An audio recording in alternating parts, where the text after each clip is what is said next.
En el planeta Tierra, las ciudades de los hombres han sido construidas para resistir los embates del viento, la lluvia, el calor y el frío. Pero esas ciudades necesitan mantenimiento. Si los hombres las abandonan, las fuerzas de la naturaleza se apoderan de ellas sin oposición. Esta es la historia de tres ciudades que libran tres batallas muy distintas contra la naturaleza. La primera, Detroit, Michigan. La ciudad del motor que puso ruedas al mundo. Es la ciudad del coche y de la música Motown. Pero la industria musical se fue a Los Ángeles y la competencia extranjera arruinó a los fabricantes de coches. En Detroit, los trabajadores de la industria automovilística vivían de cerca las fábricas. En la actualidad, donde estaban sus casas, no hay más que campos vacíos. Una tormenta financiera desencadenó un tsunami económico que vació la ciudad. Entre el año 1950 y el año 2000, Detroit perdió la mitad de su población. Entre 2000 y 2010, una cuarta parte de los que aún vivían allí se marcharon. Casi 80.000 edificios quedaron vacíos. La quinta parte de las casas de Detroit quedaron sometidas a la inclemencia de los elementos. Una gran ciudad había caído. Muchos sectores de Detroit están siendo repoblados por bosques. Esto es parte de lo que ha quedado. En tiempo se fabricaban coches. Ahora el viento sopla por los cristales rotos. Es la vanguardia de las victoriosas fuerzas de la naturaleza. Fuerzas que se suponía que estas edificaciones podrían resistir. Detroit tiene una gran tradición de hormigón armado, barras de acero que proporcionaban resistencia a la tracción y estructuras de cemento que solo tienen resistencia a la compresión. El cemento no es muy bueno por sí solo, es frágil, se rompe y se quiebra, por eso se refuerza con acero. Pero el secreto de la resistencia de estos edificios es también su debilidad. El acero que los hizo casi indestructibles se está desmoronando. La combinación de acero, agua y oxígeno es tóxica. En su lucha sin fin contra las creaciones del hombre, la naturaleza aprovecha las oportunidades que se le presentan. Cuando aparecen las primeras grietas en el cemento, la naturaleza envía oxígeno y agua para que penetren y ataquen el acero de su estructura. El acero es una aleación del hierro. Cuando el hierro se expone al oxígeno y al agua, se expande hasta 10 veces su tamaño. Destruye el cemento. Para simular lo que le ocurre a las planchas de cemento expuesto al aire y al agua, vamos a utilizar esta bolsa de aire. La inflaremos con aire a 10 veces su tamaño. Simularemos la expansión que se produce cuando el hierro reacciona con el oxígeno y el agua. Ya lo vemos. La expansión hizo aparecer esta grieta, porque el esfuerzo era mayor que el que podía resistir el cemento. Finalmente, este deterioro hace que los edificios se derrumben y vuelvan a la naturaleza.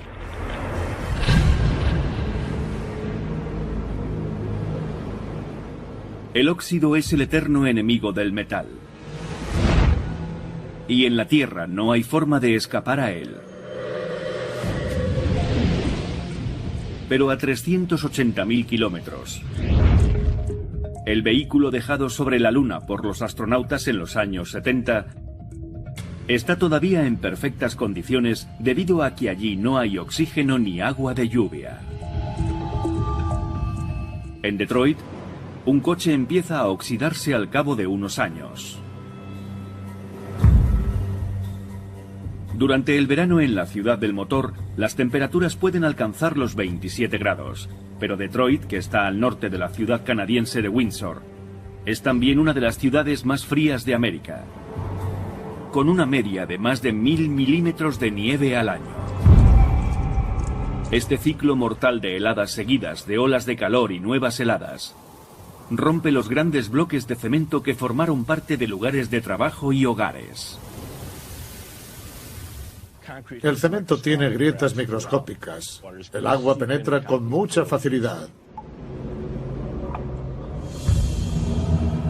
El secreto del poder destructor del agua se pone de manifiesto con temperaturas inferiores a 0 grados, que convierten el agua de líquida a sólida. El agua sólida forma cristales de hielo que aumentan su volumen en un 10%. Pero para socavar todo un edificio, la naturaleza debe encontrar la manera de meter agua. Una de esas maneras se da aquí, en una factoría de 46.000 metros cuadrados que en tiempos alojaba una cadena de montaje de Cadillac y que ahora ha sido invadida por un ejército de árboles. La tierra y los sedimentos son depositados por el viento. Con el tiempo llega una semilla que germina y crece. Luego se convierte en un gran árbol. Las raíces llegan a romper los tejados, lo que favorece la ruina de la fábrica al entrar agua. Como fuerzas de ocupación, los bosques de los tejados marchan sin oposición por encima de los edificios abandonados de Detroit. Pero el norte del Medio Oeste no es el único lugar donde los árboles destruyen las estructuras de los hombres. Quizás el ejemplo más dramático se encuentre al otro lado del mundo. En las selvas del interior de Camboya, los árboles se están apoderando de los templos de Angkor Wat, abandonados hace 500 años. El culpable principal es la higuera parásita, que crece por las paredes del templo. Las raíces fragmentan los bloques de piedra hasta que fallan los elementos de carga y se inicia el colapso.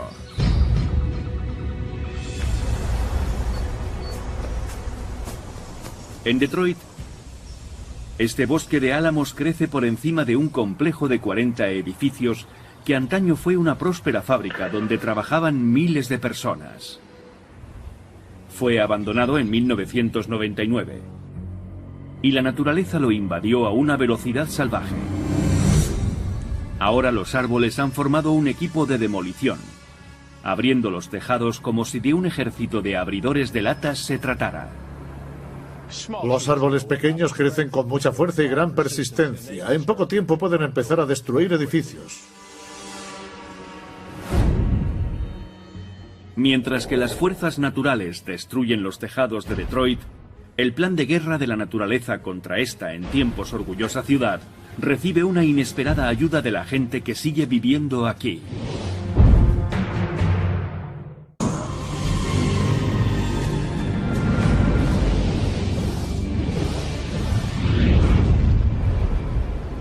Detroit es un frente de batalla en la eterna lucha entre el hombre y la naturaleza.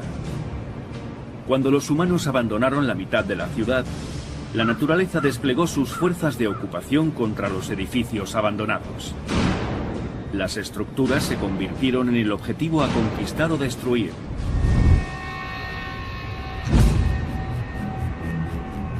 Lo que en tiempos fuera el techo de la fábrica de automóviles Packard, muestra ahora los efectos de décadas de crecimiento arbóreo.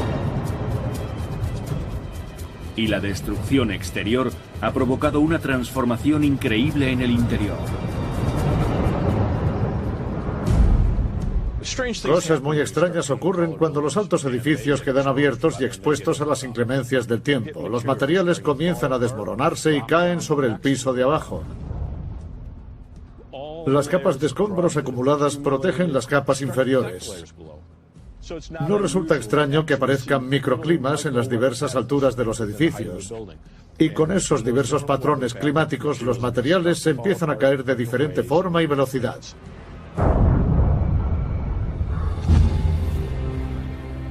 La naturaleza invasora ha formado colonias permanentes en el edificio. Conforme la temperatura del aire se hace más estable en los pisos intermedios, aparece un invernadero. La flora brota ante una renovada fuerza de irrigación que la alimenta desde arriba. En el ciclo hidrológico natural, el agua cae hacia el suelo y se deposita en zonas que tienen tierra con una pequeña cantidad de materia orgánica. Entonces, los organismos biológicos empiezan a echar raíces. Se produce una humedad permanente que puede tener un efecto muy destructor si no se retira el agua del edificio.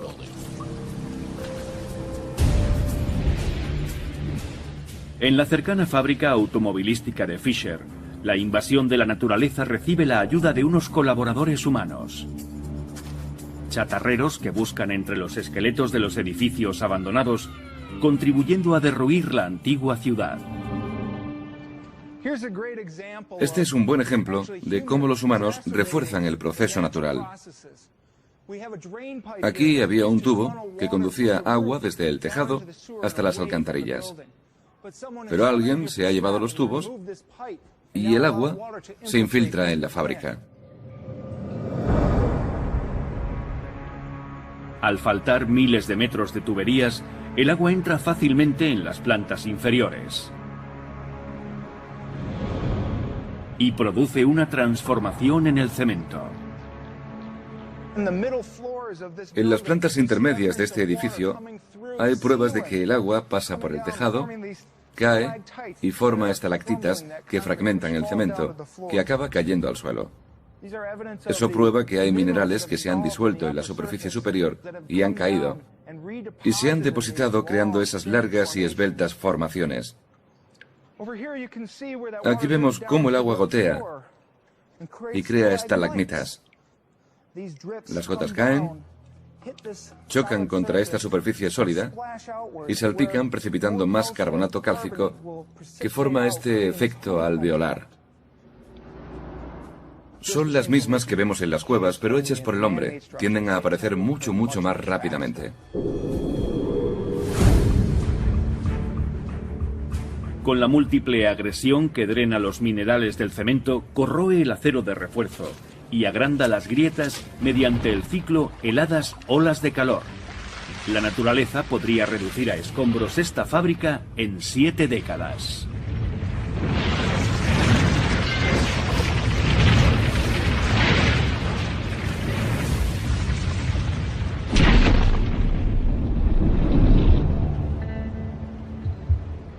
Frente a la fábrica de Fisher, la naturaleza se ha apoderado de los hogares de los trabajadores de la automoción que se marcharon de Detroit cuando desaparecieron sus empleos. Cuando Detroit estaba en pleno crecimiento, se construían muchos más apartamentos, casas y chalets que en cualquier otro lugar del país. Actualmente, más de 1 de cada 4 zonas residenciales de Detroit están deshabitadas, rodeadas por los ejércitos de la naturaleza. Las casas están descuidadas y sucumben al moho y al agua. La pared trasera de esta casa ha desaparecido, dejando ver una cocina estilo años 30. Algunos creen que en el futuro Detroit perderá otros 100.000 habitantes que huirán de la degradación y del crimen. Y si las decadentes fábricas y casas siguen su curso, el brutal clima del Medio Oeste proseguirá destruyéndolas. En 75 años habrán desaparecido los techos y los suelos. En 200 años, enormes acumulaciones de escombros quedarán cubiertas de tierra y de materia orgánica, lo que creará un paisaje irreconocible con montículos como monumentos al perseverante poder de la naturaleza.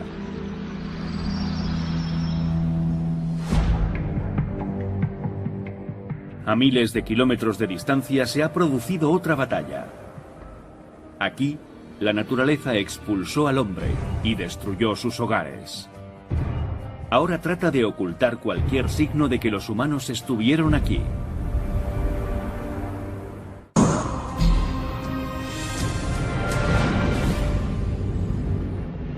Desde el espacio, Las luces nocturnas de las grandes ciudades iluminan la Tierra, pero en esta ciudad caribeña ya no hay luces. La naturaleza ha reclamado su territorio.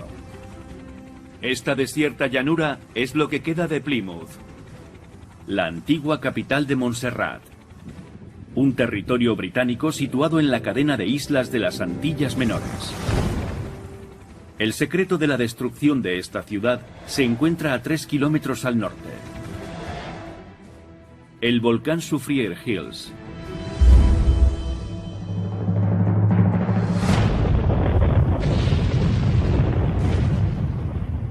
Una serie de erupciones a lo largo de 9 meses condujo finalmente a una evacuación masiva de la ciudad.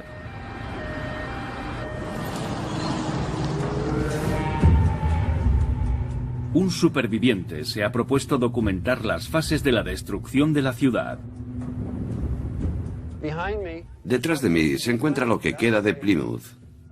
Era una ciudad de 2.000 o 3.000 habitantes, una preciosa y ajetreada ciudad caribeña.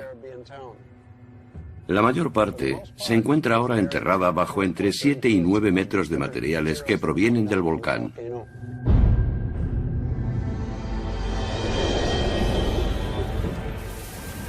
El equipo de filmación ha arriesgado sus vidas para llegar hasta aquí. El volcán está todavía activo y es muy peligroso.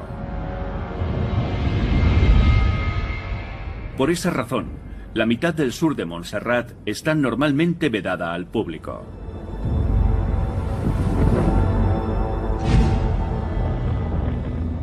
Las erupciones que finalmente enterraron Plymouth empezaron en el verano de 1995. En un hermoso día de verano empezó la catástrofe con una gran erupción freática. O sea, una erupción fría. Parecía un gran horno que estuviera aclarando su garganta. Cayó sobre la ciudad y lo ennegreció todo.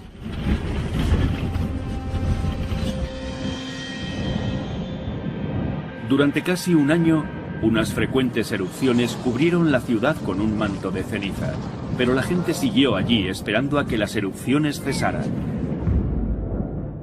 La lluvia de cenizas trajo penalidades increíbles. Era frecuente que tuviéramos que limpiar nuestras propiedades 2 o 3 veces al día. A veces trajimos una limpiadora a presión. Muchos se subían al tejado para limpiarlo.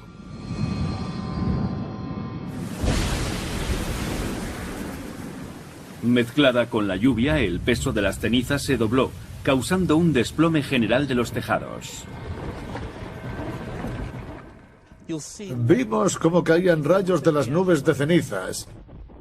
Si había un poco de humedad, aparecía la lluvia. El volcán produjo un pequeño microclima. Si llueve y hay cenizas, entonces se produce barro. La ausencia de docenas de tejados en Plymouth es testimonio del poder de las cenizas. Finalmente evacuamos la ciudad y dejamos todo atrás. No volvimos jamás. Eso fue en abril del 96. En las casas dejamos las neveras, televisores, fotos y toda nuestra vida pasada. Lo que quedó de la ciudad y la vida de sus habitantes permanece en un avanzado estado de descomposición, asfixiado por las cenizas volcánicas. Pero las cenizas no son las únicas responsables de la destrucción de Plymouth. Hubo otra fuerza volcánica más terrible aún que quemaba, demolía y finalmente enterraba todo a su paso.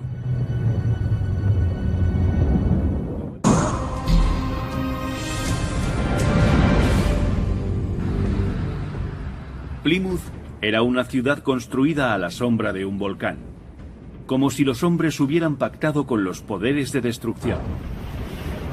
Pero la naturaleza podía romper ese pacto en cualquier momento, tal como esta ciudad comprobó demasiado tarde.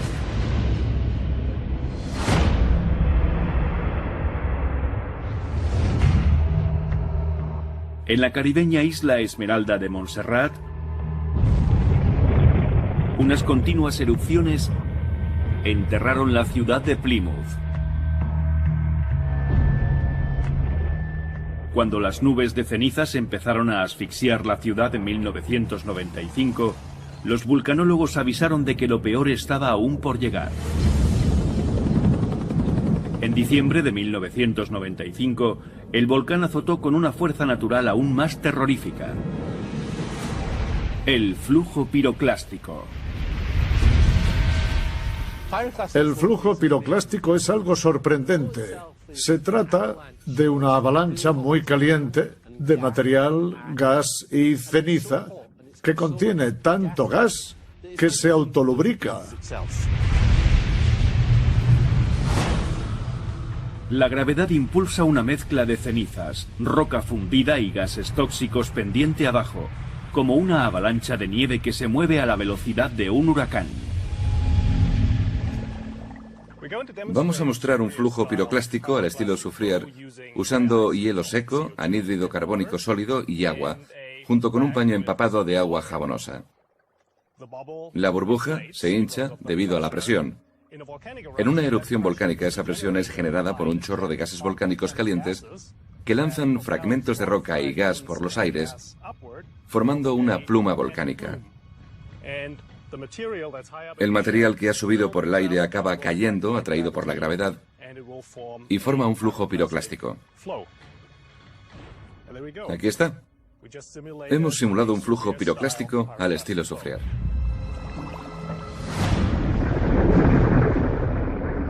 En el volcán de Montserrat, los observadores predijeron el flujo piroclástico y recomendaron la evacuación para evitar grandes pérdidas humanas en Plymouth.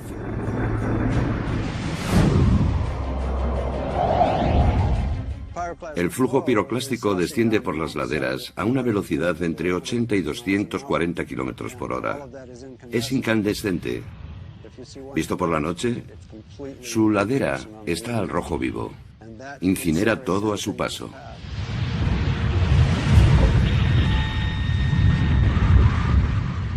Las rocas parcialmente fundidas, algunas del tamaño de una casa, alcanzan temperaturas de 650 grados.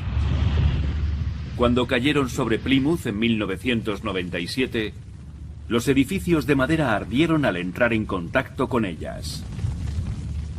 A ambos lados de Fort Gaunt, los edificios cayeron pasto de las llamas. Entonces, todos los que todavía confiaban en volver a Plymouth se dieron cuenta de que jamás regresarían. La ciudad ardió hasta los cimientos. Lo que el flujo piroclástico no pudo incinerar quedó reducido a añicos. Los depósitos de flujo piroclástico contienen toda una gama de materiales, desde cenizas de grano muy fino hasta bloques del tamaño de una casa pequeña, e incluso mayores. Puede destruir edificios y arrancar los tejados. Puede derribar muros de cemento en cuestión de segundos. Aunque la mayor parte de Plymouth ardió, quedó destruida o enterrada, el flujo respetó un puñado de edificios. Este es uno de los balcones de un hotel del centro de Plymouth. El flujo que pasó por aquí iba muy lento. No causó mucho daño, pero dobló los barrotes. Y se necesita mucha fuerza para doblar estos barrotes, aunque no fue suficiente para destruir el edificio. La destrucción de Plymouth no causó pérdidas humanas. Pero otra ciudad caribeña no tuvo tanta suerte. En 1902, el flujo piroclástico del Mount Pele de la Martinica mató a unas 30.000 personas en la isla de Saint-Pierre en cuestión de minutos. Era un tiempo en el que la vulcanología no ofrecía alertas tempranas.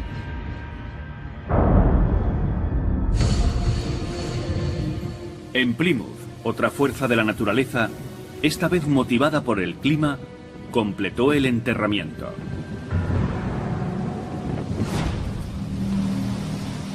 Fue en 1998 cuando las lluvias del huracán George cayeron sobre Montserrat y activaron un nuevo fenómeno llamado lahar. Se trata principalmente de material volcánico arrastrado por la lluvia. La lluvia creó sus propios canales entre estos grandes depósitos y arrastró materiales desde lo alto del volcán. Al llover desde alturas superiores, el agua removió antiguos depósitos piroclásticos de ceniza y rocas, convirtiéndolos en una densa pasta parecida al cemento húmedo que cubrió todo lo que encontraba.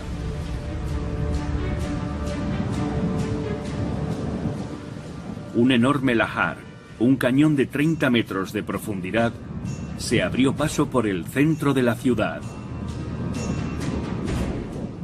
Arrancó árboles y peñascos y los arrastró hacia abajo. Estaba saturado de material. Arrasó todo lo que encontraba a su paso. En Plymouth se encuentran muestras del lahar por todas partes. Ahora estamos caminando sobre un canal de lahar. Los lahar han arrastrado el material que se encuentra en los depósitos de flujo piroclástico. Se trata de ceniza fina, bloques de piedra pómez y grandes bloques de lava. Después de años de tormentas tropicales, muchas estructuras de Plymouth se encuentran ahora en las profundidades de los flujos del lahar. La antigua playa se adentró unos 100 metros en el mar, demostrando que los volcanes no solo destruyen, sino que también crean.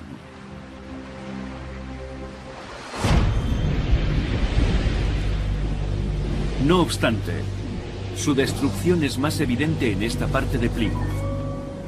Las estructuras supervivientes muestran las cicatrices del ataque volcánico combinado de lahar, flujo piroclástico, ceniza y fuego. Ni siquiera los templos pudieron contener su flujo. Estamos en una iglesia adventista a las afueras de Plymouth. Aquí cayó un gran flujo piroclástico. Las ventanas se fundieron y hubo un pequeño incendio en el tejado.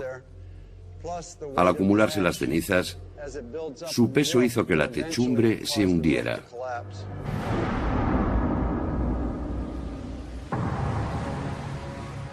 El ansia de la naturaleza por recobrar esta antaño hermosa ciudad proseguirá hasta no dejar traza de ella.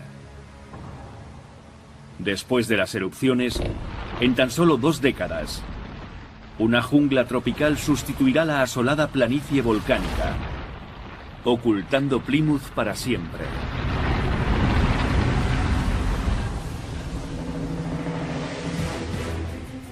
La humanidad ha perdido una batalla en Plymouth. Pero en esta gran ciudad americana devastada por uno de los huracanes más mortíferos de la historia, todavía hay tiempo para evitar el ataque de la naturaleza.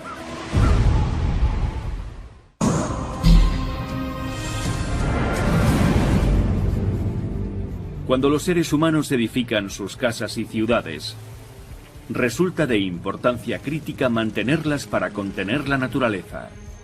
En esta batalla del hombre contra la naturaleza, hay una gran ciudad americana donde no está claro quién está ganando la guerra. Hay una alerta de tormenta activa porque uno de los huracanes más fuertes en varias décadas amenaza la costa del Golfo. Y ahora las últimas noticias. Fijémonos en los milibares. La presión ha descendido a 902. Algo increíble, amigos. El 29 de agosto de 2005, el huracán Katrina asoló la costa inundando Nueva Orleans y se llevó más de 1.800 vidas. Gran parte de esa pérdida se debió al fallo del sistema de presas. Entre los sectores más afectados estuvieron 4 kilómetros cuadrados del Distrito 9. La tormenta se adentró por el canal River Gulf del río Mississippi y atravesó los diques que protegían el Distrito 9. En la ciudad, la inundación no solo se llevó vidas, sino que barrió un pujante ecosistema urbano. Arrasó toda la vegetación y muchas casas. Arrastró las viviendas cientos de metros y destruyó la naturaleza del vecindario. Acabamos siendo un desierto botánico. Cuando llegaron los biólogos se quedaron con la boca abierta y se preguntaron, ¿qué va a pasar ahora? ¿Cómo se reproducirán las plantas? Cerca de una década más tarde, la lucha por reconstruir y repoblar el Distrito Noveno sigue siendo un duelo entre el hombre y la naturaleza. Antes del Katrina, unas 14.000 personas vivían en casas como esta. Actualmente, en cada vivienda abandonada, han aparecido ejércitos de plantas nativas y no nativas. Los matojos se extienden sin hallar resistencia. Árboles invasores remueven las paredes y los cimientos, mientras que las enredaderas crecen libremente por los suelos.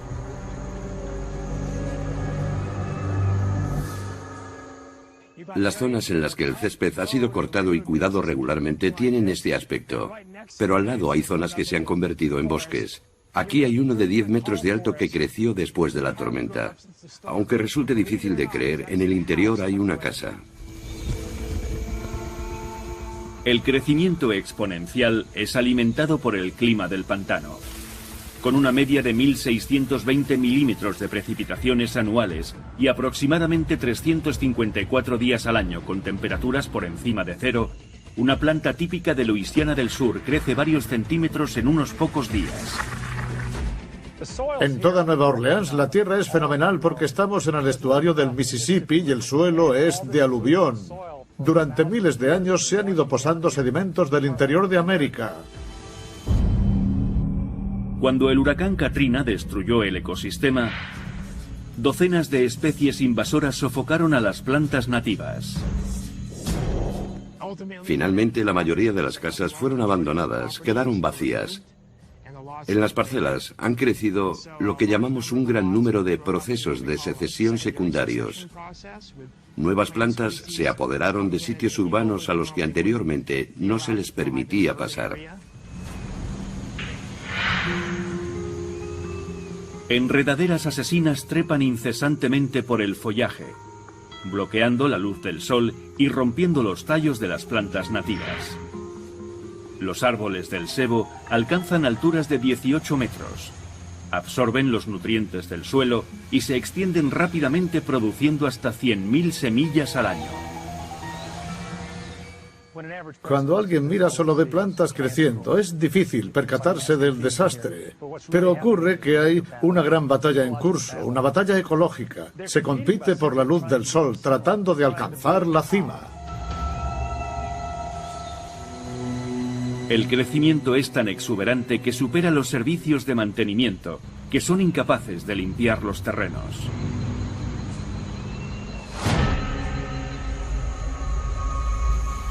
La invasión verde es el primer paso de la naturaleza para reclamar las casas del Distrito Noveno. Cuando las plantas y árboles perforan los techos, abren nuevos caminos para las lluvias que trae el viento. Como la estructura de las casas es de madera en el 95%, un microscópico depredador puede darse un festín. La Serpula lacrimans. Es un hongo conocido normalmente como podredumbre seca.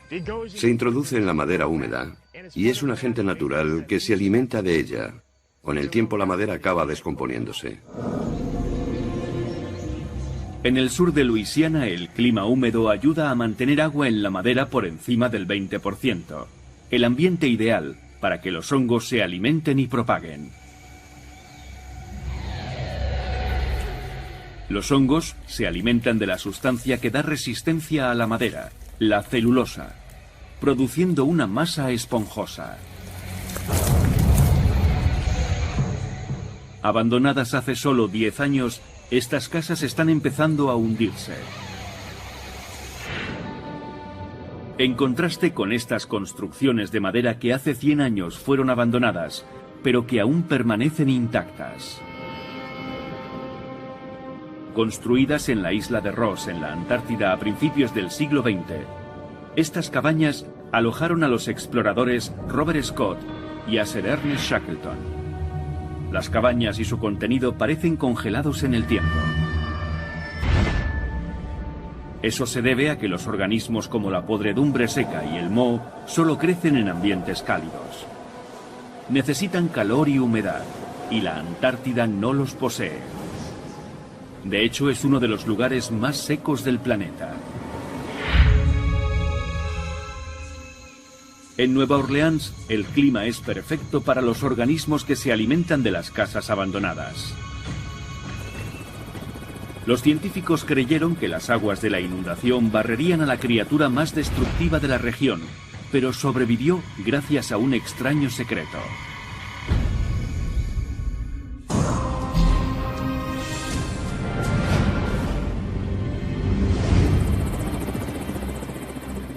Cuando las fuerzas de la naturaleza devastan una ciudad, la destrucción no siempre es inmediata. A veces, como en el vecindario del Distrito 9 de Nueva Orleans, pueden pasar muchos años antes de que se apoderen de la ciudad. Las aguas del huracán Katrina mataron a cientos de habitantes y convirtieron el ecosistema en un erial botánico. Las casas abandonadas están siendo consumidas por la naturaleza. El definitivo destructor de hogares ha permanecido por debajo del Distrito 9 bajo los años 60, y esta voraz criatura no es una termita corriente. La termita subterránea de Formosa es la más destructora de las termitas. ¿La razón? Una colonia tradicional de termitas de madera seca contiene varios miles de miembros. Una colonia de termitas de Formosa puede alcanzar más de 1 millón. Aparecen en primavera y se comen las casas. Son las más temidas de las especies invasoras que hay aquí. La termita de Formosa es una especie de termita superevolucionada. Sus colonias son mayores que las de nuestras termitas nativas. Y como son mayores y maduran más rápidamente, una colonia de Formosa puede comer medio kilo de madera al día. Con tantas termitas, una colonia puede engullir una casa abandonada, reduciendo las vigas maestras a una pulpa y haciendo que se derrumben las paredes y los techos. Muchos científicos confiaban en que las aguas del Katrina ahogarían esta plaga. Pero un estudio de 2012 reveló que casi todas las colonias de termitas de Formosa sobrevivieron a pesar de haber permanecido sumergidas durante semanas. Resulta que las termitas poseen una técnica de supervivencia secreta. Las termitas de Formosa tienen una manera genial de sellar sus nidos. Regurgitan restos de pulpa de madera y cáscaras de exoesqueletos y los mezclan con su saliva. Así forman una pasta que se endurece y es a prueba de agua. Cuando en Luisiana apareció el huracán Katrina, se creyó que sus aguas las barrerían. Desgraciadamente, las termitas estaban esperando a que las aguas bajaran. La única forma de detener futuras invasiones es cortarles el suministro de comida. En una sección del Distrito 9, estas casas pensadas ecológicamente y brillantemente pintadas tienen una estructura de madera resistente a las termitas. Una novedosa solución en la lucha del hombre para reclamar su hogar a la naturaleza. No está claro quién está ganando por ahora. Los humanos que tratan de mantener el Distrito 9 limpio y pulcro, o la naturaleza que trata de mantenerlo salvaje. Lo que en tiempos fue un vecindario de 14.000 personas, ahora solo tiene 3.000. Solo un ímprobo esfuerzo ciudadano puede devolver la vida al Distrito 9. Es una lucha cuesta arriba, que necesita una gran inversión. Son las ciudades las que deben decidir dónde se invertirá mejor. No se dispone de los recursos necesarios ya que no hay contribuyentes que inviertan en las propiedades. La ciudad ha hecho un trabajo admirable, pero no da abasto.